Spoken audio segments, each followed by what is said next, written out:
Hallelujah. আজকে আমি একটা প্রভুর আরাধনার ইয়েতে সাক্ষ্য দিচ্ছি, যেটা আমি আগে কখনো জানতাম না। যখন আমি জগতের মধ্যে ছিলাম তখন প্রভুকে চিনতাম না। জীবনে আমার এমন কিছু ঘটনা গেছে যেগুলোর মাধ্যম দিয়ে আজ আমি প্রভু যিশুর কাছে আসতে বাধ্য হয়েছি, বা প্রভুকে চিনতে পেরেছি, বা প্রভু আমাকে কাছে ডেকেছেন। তার জন্য প্রভুকে, মহান ঈশ্বরকে অসংখ্য অসংখ্য ধন্যবাদ। আর যার মাধ্যম দিয়ে আমরা এত কিছু আজকে শিক্ষা পাই, এত কিছু জানতে পারি, সে হলো আমাদের স্যার পাস্টার অমিত মণ্ডল।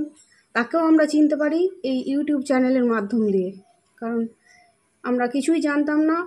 এই লাইভ ভিডিও ইউটিউবে দেখে দেখে আমরা স্যারের সূত্র পাই আর স্যারের সঙ্গে যোগাযোগ করি।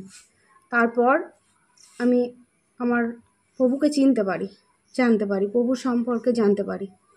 জীবনে অনেক হয়তো পাপ করেছিলাম, যার কারণে আমি আমার এক সন্তানকেও হারিয়েছি, যে ছিল 9 বছর বয়সের সন্তান। তার ব্লাড ক্যান্সারে আক্রান্ত ছিল। সে গত 3 বছর আগে আমাদের ছেড়ে চলে যায়। তো তারপর থেকে আমি আর কিছুতেই মা হতে পারছিলাম না, কোনোভাবেই সাহায্য পাচ্ছিলাম না। কিভাবে কি করব আমি কিছুই জানতে পারছিলাম না, বুঝতে পারছিলাম না।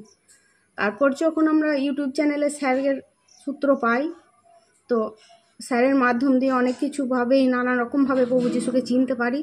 স্যার আমাদের সব সময় সহযোগিতা করেছে যে কিভাবে কি প্রভুর আরাধনা করব, কিভাবে আমরা চলবো। স্যার হয়তো আমাদের থেকে নিজের ফ্যামিলিকে এত গুরুত্ব দেয় না, আমাদের যতটা গুরুত্ব দিয়েছে। আজ আমি আবার সন্তানের মা হতে পেরেছি শুধুমাত্র প্রভুর আশীর্বাদে।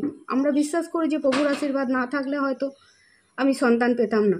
তো অনেক চেষ্টা করেছি, অনেক ডাক্তার দেখিয়েছি, অনেক কিছুই করেছি, ডাক্তারও দেখিয়েছি, প্রভুকেও সবসময় আমার সঙ্গে রেখেছি। প্রভুর আশীর্বাদ ছাড়া তো কোনো কিছুই হয় না।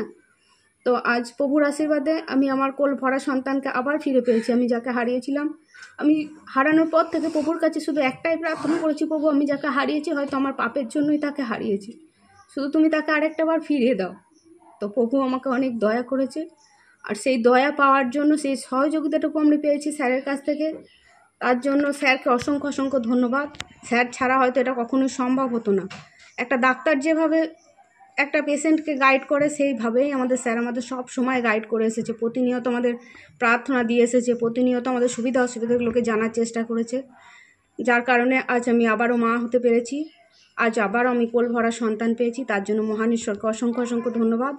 আর এইভাবেই যেন প্রতি মুহূর্তে স্যারের এই মিনিস্ট্রির সঙ্গে যুক্ত থাকতে পারি, স্যারের সঙ্গে যুক্ত থাকতে পারি, এটুকুই ঈশ্বরের কাছে চাওয়া। স্যারকে অসংখ্য অসংখ্য ধন্যবাদ জানাই আমাদের সঙ্গে এইভাবে প্রতিনিয়ত থাকার জন্য। আর প্রত্যেকটা দিদিভাইয়ের উদ্দেশ্যে বলছি, যারা আমরা এই গ্রুপের মধ্যে রয়েছি, প্রত্যেকটা দিদিভাই ঈশ্বর আশীর্বাদের সন্তান পাবে, এটুকু আমাদের বিশ্বাস। যেন ঈশ্বরের প্রতি ভরসা না হারায়, প্রতি মুহূর্তে যেন ঈশ্বরকে বিশ্বাস করে, আর স্যারের সঙ্গে যোগাযোগ রাখে, যেন কখনো ছেড়ে না চলে যায়। অবশ্যই সন্তান পাবে, এটুকু আমাদের বিশ্বাস। জয় যিশু, হালেলুয়া।